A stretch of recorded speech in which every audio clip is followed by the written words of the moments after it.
Itong legal counsel para sa drug war victims sa trial sa The Hague, dapat na isang Pilipino rin ayon sa isang International Criminal Court accredited lawyer. May mga detalye dyan ang Bombo Radyo Iloilo.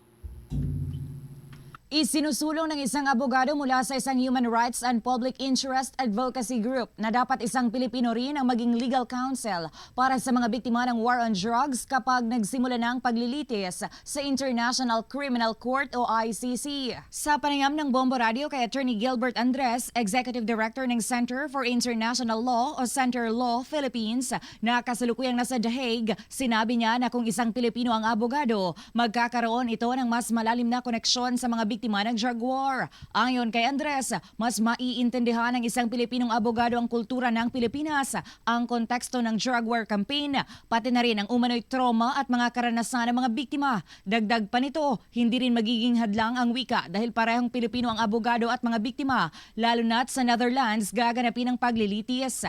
Ipinaliwanag din niya na ang korte ang nagtatalaga ng magiging legal na kinatawan ng mga biktima at may kondisyon na ang abogado ay dapat kabilang sa listahan ng mga kinikilalang counsel ng nasabing International Tribunal. Napag-alamang 5 lang ang accredited na Filipino lawyer sa ICC at 2 dito ang mula sa Center Law Philippines, kabilang na si Attorney Andres. Dagdag pa nito, batay sa nakagawian, posibleng 1 hanggang 3 biktima lamang ng drug war ang papayagang tumestigo laban sa akusado sa ICC. Yun lang po ang paniwala namin sa Center Law. Dapat po isang Pilipino po ang ma-appoint as legal representative for victims para may strong connections both dito at doon po sa mga biktima kasi tayo pong mga Pilipino ang makakaintindi kung ano pong kultura, kung ano pong naranasan na mga trauma, talagang konteksto ng ating mga kapamilya at na naging biktima po ng war on drugs. So yun po ang pinapanalangin. We firmly believe that it's a Filipino who can do that adequately.